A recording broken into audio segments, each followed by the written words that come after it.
Multiplication properties.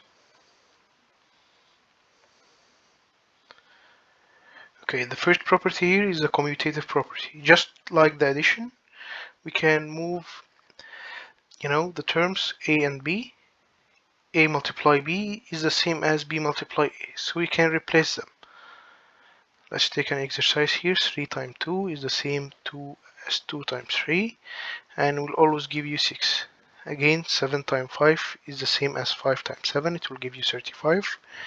8 times 9 is the same as 9 times 8, and it will always give you 72. So it's okay to replace the numbers.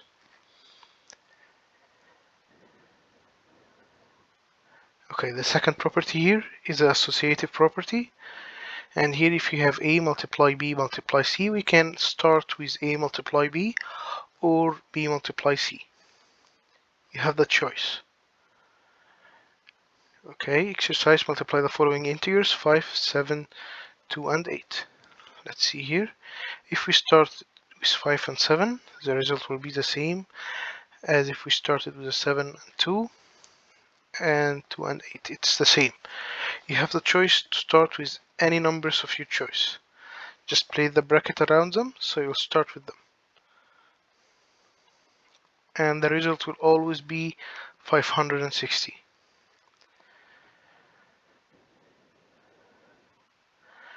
Identity property. 1 is the multiplicative identity. Like a multiply 1 is the same as 1 multiply a will always give you a. So the multiplicative identity is 1. Let's see here, if you have 3 multiply 1 or 1 multiply 3 will always give you 3. Okay, let's say we have 1 million multiply 1 will be the same, 1 million. Okay, let's say we have a bear here. If you multiply it by 1, it will be the same as it was, a bear.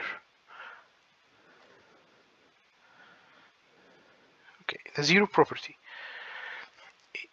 If anything was multiplied to 0, it will be 0. Okay, if anything is multiplied to 0, it will always be 0. Let's see here, 3 multiply 0, it will be 0. 1 million multiply 0 will be 0. A bear multiply 0 will be 0. Exercise 1. Write the multiplication property used in each equation. Okay, what is the multiplication property used here? Yes, the commutative property. What about this one? The zero property. Okay, what about this one? Yes, the associative property. Okay, 45 multiply 1 is 45. This is the identity property. And 15 multiply 8, 8 multiply 15 is the commutative property. Exercise 2. If 3 multiply 9 multiply 5 is equal to 9 multiply 3 multiply n. What is the value of n? Okay, let's see here. They seem like they were replaced, the 3 and the 9, but the only number that's left here is the 5. So the value of n is 5.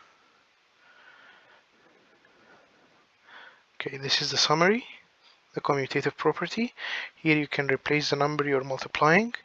The associative property, you can start by any two of your choice.